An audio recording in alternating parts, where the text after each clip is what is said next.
You want to know a secret? I'm being taken over.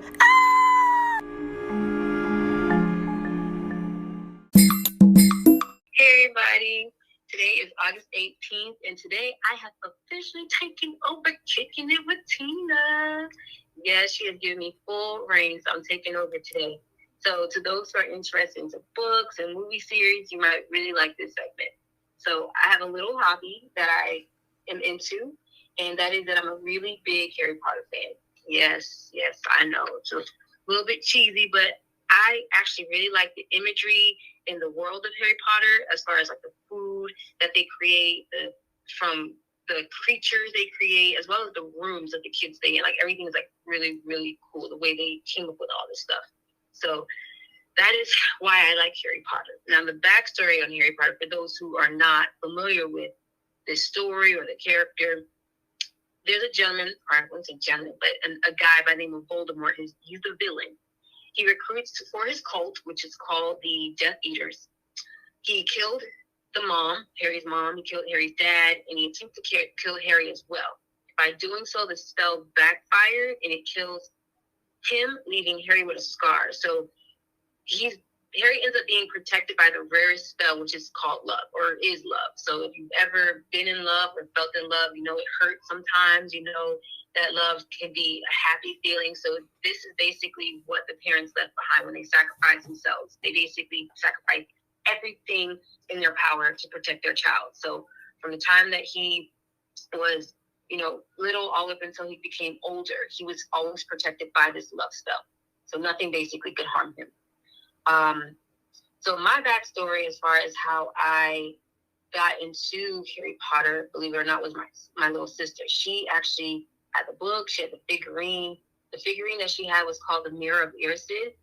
Fun fact: the Mirror of Erised is basically when you look into this mirror, it lets you see what you want or what you would like to have, and you get it. So Erised is, if you write it backwards, it's actually called, or it spells desired. So Mirror of Desire. So that's what that is. Now, in this 2001, which is probably the same year that she had all that stuff, the movie Philosopher's Stone had came out into theaters. The movie theater that we went to was actually in downtown Kissimmee. It was called Arcade Theater, the oldest theater. They actually closed it down in 2003. But the theater itself was like super crowded that time that they had opened. There were so many people in there, like people were standing literally like right by the door. So it was a big nostalgia moment for a lot of people. I wouldn't say nostalgia, but more of a primitive moment for a lot of people who were into that stuff. So I ended up picking that up.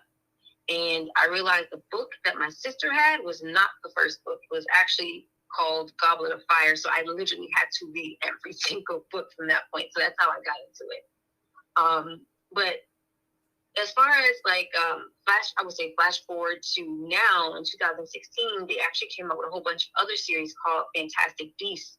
So with the first Fantastic Beasts, I'm not gonna lie, I actually really, really liked that movie. It had a lot of what I said earlier, nostalgia in it. It referred to characters such as Nicholas Flamel, who actually created the Sorcerer's Stone in the first movie.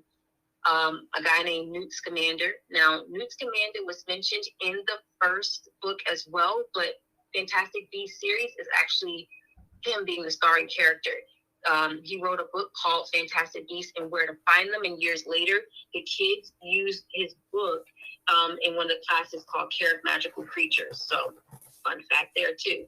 But there's a lot of people in there, like young Dumbledore. You can see him looking really nice and cute with no gray hair. So, that's kind of a eye catcher, But then the second movie that they had came out with, which Johnny Depp starred into that movie, was actually not that bad. The entry of that movie had like a fight scene that was actually eye-catching. So that caught my attention pretty much throughout the whole movie. Now, a part of the movie that I didn't really care for was some kid named Credence they created, I guess, to make the storyline more interesting. But it was like finding a needle in a haystack, because if you watch all the Harry Potter series, you know every character from their backstory, who their family members are, and things like that. So Credence just popped up out of the blue. But that was kind of like one of those things that you end up trying to figure out who this person belongs to. But the character who Johnny Depp plays is Grindelwald. And he's mentioned in some Harry Potter movies prior as well. So going to the third movie that actually just came out, that movie, horrible. It was boring from the beginning, pretty much towards the end when they started doing the fight scenes. And that was pretty interesting because it was like a chase through a town trying to get to deliver a creature to, which I guess they are initiating different people, and that creature decides who is worthy of that position. So they're trying to get that creature up the mountain.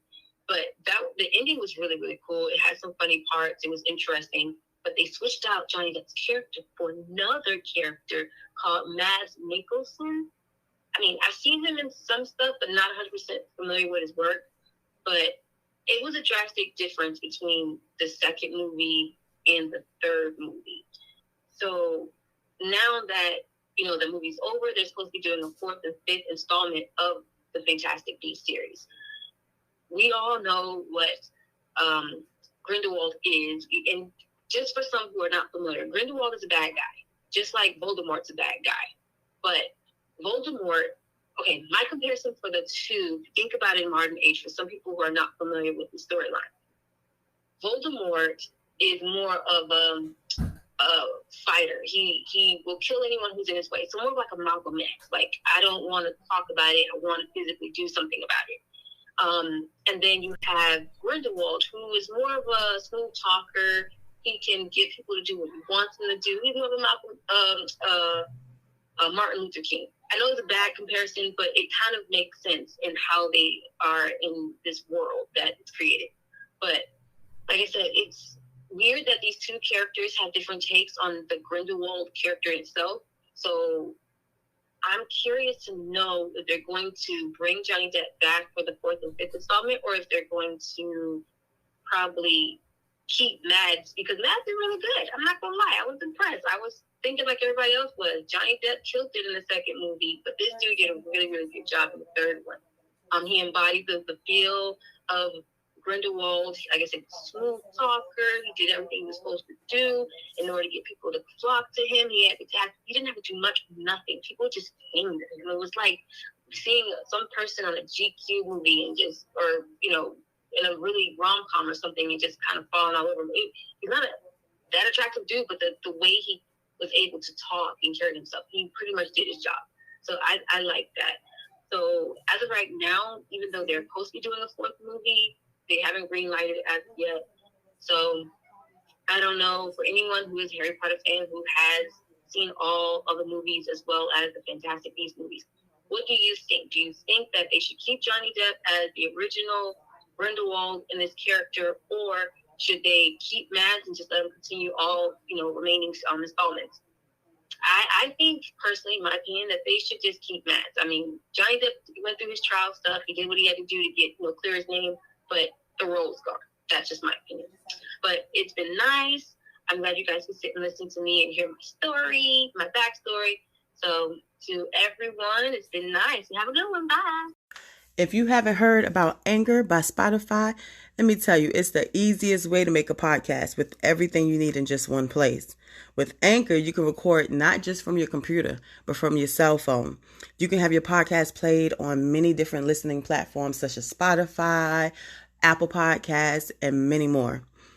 Look, with Anchor, it's free. Anchor is completely free. So download the Anchor app or go to anchor.fm to get started. You would not be disappointed.